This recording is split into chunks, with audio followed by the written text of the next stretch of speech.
Preston gonna need some answers. Andi wants to play coy for the boy, but still excited. And Zach going after Michael. Child, a mess. What's good, y'all? It's your good sis Erica Vane coming to you right here on Erica Vane TV with another Sistas video. In this video, we're going to be doing a preview to episode number 17 from season 6. And with this preview, with this little breakdown that I got for y'all, it's actually not just a breakdown of the end of episode scene or trailer, but also next week's trailer. So I'm combining both visuals and I'm going to talk about all of what we get in a preview to next week's episode, and I'm excited to do so. If you're new here, hit that subscribe button, turn on your bell notifications so you don't miss out on any of my Sistas content and conversations. I go live every Wednesday after new Sistas episodes with my good sis Allie Nick to talk about the episodes on our live after show and podcast, Our Sistas Keeper. It's the perfect chance for you to be able to chime in, share your thoughts, give your ratings for the episodes, and kiki with us about Sistas. So join me every Wednesday on Erica Vane TV to do so. Now, without further ado, let's go ahead and talk about this dang on preview. I'm not getting my hopes up, right? Because the last couple episodes have definitely been lackluster. We ain't even gonna hold you.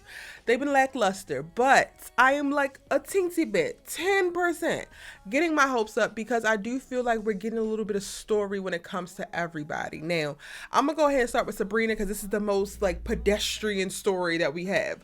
Bio is back at her house. This is after she finds out that they're dropping the charges, so he's gonna get his money back. He has no reason to actually be in your home, ma'am. He has no reason to sit down. You shouldn't be offering him no water. It was already what it was after y'all's last exchange. So the fact that you're able to get to the point where you got to throw his ass out your house and he calling you a bitch, and Danny got to be like, wait a minute, hold on, partner, who's the chair? That already tells me that we are too deep in and it should have never got this far. Because Sabrina, he was standing on business and his goofiness the last time that you talked to him. I get that you a sweet girl and all. I get that you nice and you want to assume the best about people and you appreciate him stepping in and saving you financially in that specific moment. But he already showed you that he's a raggedy person at best. He gets no more politeness. He gets no more niceties. And now that he's calling you, she needs to get you to go upside his head. I'm ready for Sabrina to give people more energy that they give her. And it's not that I want her to lower her vibration or anything, but I also just want people to stop playing with her. Stop playing with Sabrina. She's a beautiful girl, a very nice woman, and y'all be wanting to walk all over her friends included. And this is where the damn buck stops. Bio, why are you still here? 2 episodes ago, I was shouting in joy because I was like, bet, this means that he gets to go. He got his little swan song. He got the shit on Americans and say, yeah, y'all assume the worst of all Africans, blah, blah, blah, blah, blah, whatever. Say it on the way out. Why are you back in this girl's apartment? Tyler, please let this be the last time that we see Bio because we're done. Sabrina's done. And if we can get a little ragtag 1-2 on his way out, we would be, it would be greatly appreciated. Moving on. We don't get a ton in reference to visuals for this particular preview, but it's standing out for me because Fatima tells Zach, well, you want to go get him? And he's smiling. He got a little Cheshire grin / villain smile on his face. And he like, yeah, I like that. Why?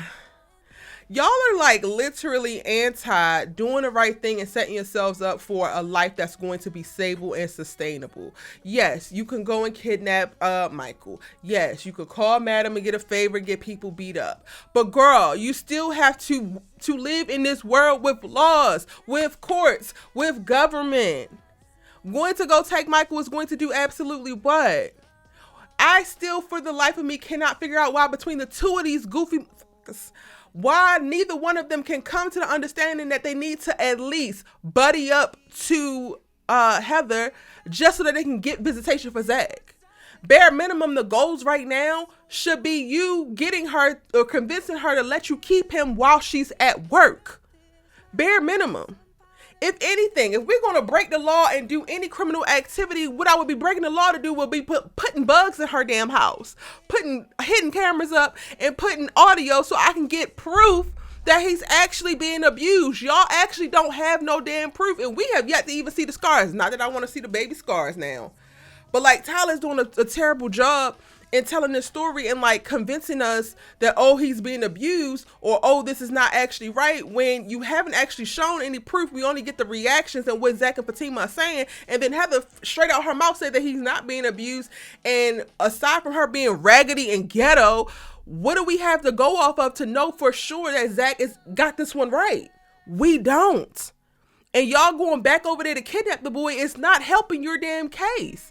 If anything, y'all are building the case for Heather to be able to come back and point out that y'all are harassing and child endangerment. Because last time I checked, Fatima fired a firearm in the damn house. Did she not? There's probably a couple gangsters that was scraped up off of the carpet because she had called Madam and had them beaten within an inch of their life, if not killed, in that damn apartment after firing a shot.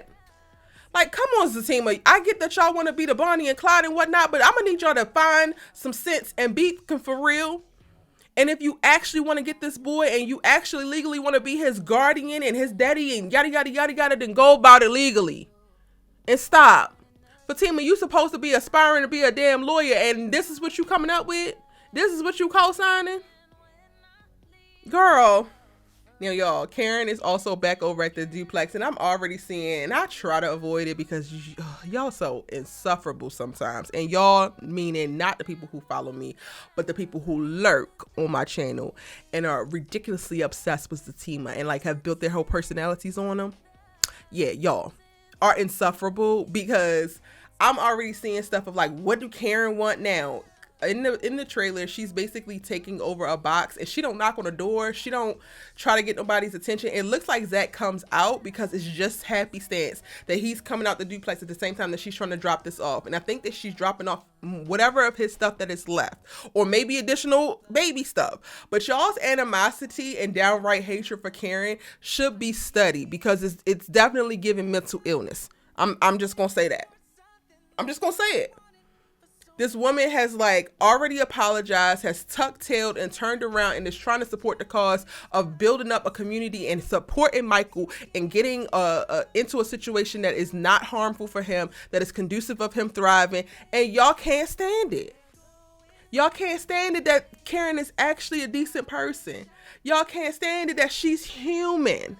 And while she can get real bold, big and bad, and is down to kick up some dust and is with the smoke, she's also a very loving, feminine woman who knows how to show up when times of need are afoot. And that's what we get to see. I am going to look forward to this particular scene because clearly Zach and Karen are going to have a conversation. But then also I'm like kind of not looking forward to it just because I think that Karen and Ebony and Devale have so much chemistry within these roles as Zach and Karen. So whenever we get to see them be amicable, I go to a place of like, dang, this could have really worked if they just weren't simple. If the timing was better, if Zach had been better, if Karen like had this. And I don't want to go down that road no more. I don't want to hope and think about what could have been with Zach and Karen. And every single time they have a peaceful, love-filled exchange, you're literally just taken to that.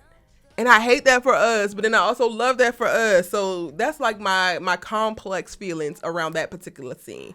Now, a scene that I'm going to take because it's a different story to tell, but I'm not fully invested in anymore, especially because Andi's playing real weird. She's playing real funny style when it comes to this boy. So it looks like in the teaser and the trailer, she has an attitude because the boy has not called her from last night, but they already made plans for today. And I'm like, do y'all not have jobs? Isn't he a politician? Aren't you a lawyer? Like, girl, ain't nobody got time to be sitting on the phone with you all damn day when y'all already made concrete plans. And definitely not so that you will have an attitude about it. But then you don't have an attitude enough to not get excited with Sabrina, tell her how y'all celebrating and y'all got dates tonight, our second date, yada, yada, yada, yada. And then you get over there and you seem very, very happy, but we're going to get moments of you at the law firm being annoyed and telling or showing attitude to Fatima about the boy not calling you. Like, it's given very much so press. And again, I already know that Andi is very male identified, but when she has behaviors that display it, it just continues to turn my stomach and make me annoyed with her. And then overall, it's making me annoyed with the storyline. I think that Danni is handling the whole Preston and Tony thing terribly. She needs to cut ties with Preston. If you really want to explore something with a stalker who has a damn stalker van, he literally has an abductor's van, blacked out as, and you are now attracted to this. You are attracted to a man that's actively pursuing you, knowing that you're in a committed relationship. Okay, like, nothing about that is getting me excited. I mean, it's something for these people to do different, but also, I'm not ready for the storyline. The best case scenario out of it is if Rich and Sabrina actually have a interesting and nuanced, dope connection. But Andi and her little boy and Danni and Tony are not something that I'm actually rooting for. And it very much so looks like that Sabrina and Rich are going to be the very tail end, no focus at all within this whole date. So we're going to get the least amount of moments or scenes or minutes with them, the most amount of moments with Andi. And I think that this is also going to be the cliffhanger where Gary pops up and act like he don't know her. And I don't give a damn about Gary either. So it's also just like, oh, Tyler, you're giving me more of shit I don't care about. Can we please get to season 7? Because I am weary. I think that's pretty much it. Aside from Tony approaching Danni at the airport when they actually go inside because Preston walks up. This is the tail end of last episode, and I guess the start of this episode is like, what about me? Tony probably excuses himself. Danny's shucking and jiving and don't actually admit to what's going on to Preston. I already know it. I can clock it. I'm gonna call it because she's being shady. She ain't being real, but she's so real. She always gonna keep it real, right? And then when she goes in to go to work, her and Tony start talking, and he's like, oh, well, I just know that you the type of woman that want a black man. Sir, what the hell does Preston's race have to do with anything?